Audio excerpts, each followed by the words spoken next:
بسم اللہ الرحمن الرحیم۔ الحمدللہ پچھلے کئی درسوں سے ہم نے عقائد کی باتیں سماعت کی۔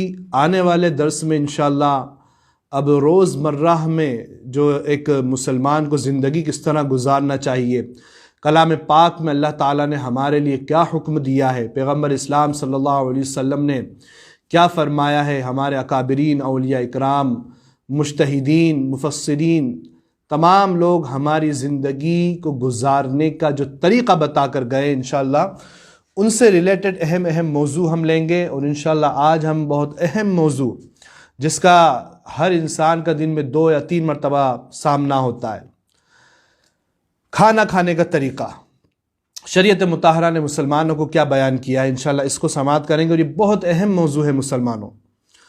آگے انشاءاللہ اس موضوع میں ہم کھانا کس طرح کھانا چاہیے، کیا آداب ہے، کھانے کے پہلے کے آداب، کھاتے وقت کے آداب، کھانے کے بعد کے آداب، اور جو پیغمبر اسلام صلی اللہ علیہ وسلم نے ایک بہترین اخلاق کا حکم دیا ہے، کھاتے وقت بھی شریعت مطہرہ نے ہمیں جو حکم دیا ہے کہ اگر ہم کھانا بھی کھا رہے ہیں تو اس وقت بھی ہمیں کن چیزوں پر توجہ رکھنا چاہیے تاکہ ہم بھی پریشان نہ ہو، ہماری فیملی بھی پریشان نہ ہو، کسی کے وہاں مہمان بن کر گئے ہیں تو وہ شخص بھی پریشان نہ ہو، اور ایک اچھی صحت مند زندگی ہم گزاریں۔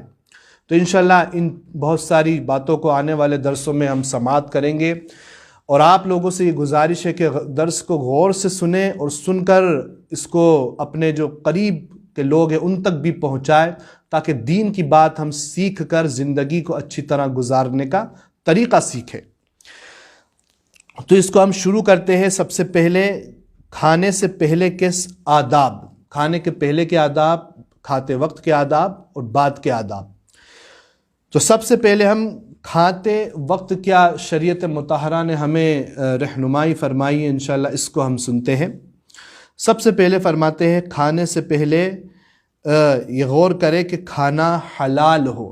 کھاتے وقت جو رزق ہمارے سامنے رکھا گیا ہے تو یہ چیز ہمیں معلوم ہونا چاہیے کہ یہ رزق کس کا رزق ہے، یہ حلال ہے یا حرام ہے، چرا کر تو نہیں لایا گیا ہے، کسی سے چھین کر تو نہیں لایا گیا ہے، کسی سے مار پیٹ کر تو نہیں لایا گیا ہے، حرام رزق کا تو یہ نہیں ہے، حرام جانور کا تو یہ گوشت وغیرہ نہیں ہے۔ ان تمام چیزوں کو ہمیں کیا کرنا چاہیے، کھاتے وقت غور کرنا چاہیے کہ جو رزق ہمارے سامنے رکھا گیا ہے یہ حلال ہے یا حرام ہے۔ اور ایک اور چیز بات یہاں پر میں بہت اہم ہے جو کئی لوگوں نے مجھ تک پہنچائی میسج کے ذریعے کہ دیکھیں حضرت کس طرح کی لوگ باتیں کر رہے، وہ یہ کہ قرآن پاک کی چند آیتوں کا انہوں نے حوالہ دیا ہے اور کہتے ہیں کہ جو فاتحہ کا کھانا ہوتا ہے، حضور غوث پاک کی نیاز یا غریب نواز سرکار کی نیاز، بولے یہ کھانا حرام ہوتا ہے، اور حرام ہونے کی دلیل کیا دیتے ہیں کہ یہ غیر اللہ کے نام کا کھانا آئے گا۔ ان کی کیا دلیل ہے؟ غیر اللہ کے نام کا کھانا ہے، لہٰذا یہ کیا ہے، حرام ہے۔ اور کلام پاک میں آیا ہے کہ غیر اللہ کے نام پر کھانا جو ہوتا ہے وہ حرام ہے گا۔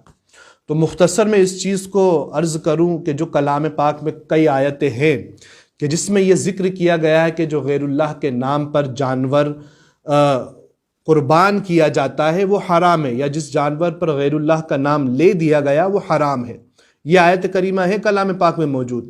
لیکن اس آیت کریمہ کو سمجھنے کی ہمیں ضرورت ہے۔ اس آیت کریمہ کا خلاصہ یہ ہے کہ غیر اللہ کے نام سے مراد یہاں پر ذبح کرتے وقت، کہ جب آپ جانور کو ذبح کر رہے ہیں اس وقت اگر آپ نے اللہ کے علاوہ کسی اور کا نام لے دیا، جو مشرکین کیا کرتے تھے ایسا کہ وہ اپنے الہ کا نام لے کر جانور کو ذبح کرتے تھے، تو اس حکم میں وہ آیت کریمہ نازل ہوئی تھی کہ یہ جو مشرکین کرتے ہیں ان کا قربان کیا ہوا جانور حرام ہوتا ہے، اس لیے کہ یہ اللہ کو خدا نہیں مانتے ہیں، الہ نہیں مانتے ہیں، اور کسی اور کو مانتے ہیں اور اس کا نام لے کر ذبح کرتے ہیں۔ تو مسلمانوں یہ یاد رکھو، جس پر غیر اللہ کا نام لے کر ذبح کر دیا گیا ہے وہ جانور کیا ہے، حرام ہے۔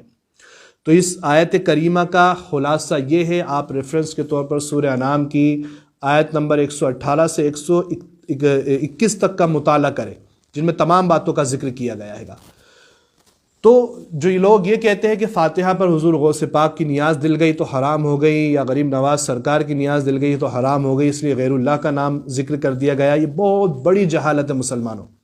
جو علماء یہ چیز کہتے ہیں، میں دعوے کے ساتھ کہہ سکتا ہوں کہ ان کا قرآن پاک کا کوئی مطالعہ نہیں ہے، احادیث کریمہ کا ان کا کوئی مطالعہ نہیں ہے، تفاسیر کا ان کا کوئی مطالعہ نہیں ہے، سیرت صحابہ کا، سیرت تابعین، ہمارے ائمہ اربعہ اور ان کے بعد جتنے مجتہدین اس دنیا میں تشریف لائے، انہوں نے ان آیتوں سے متعلق کیا فرمایا ہے ان کا کوئی مطالعہ نہیں ہے۔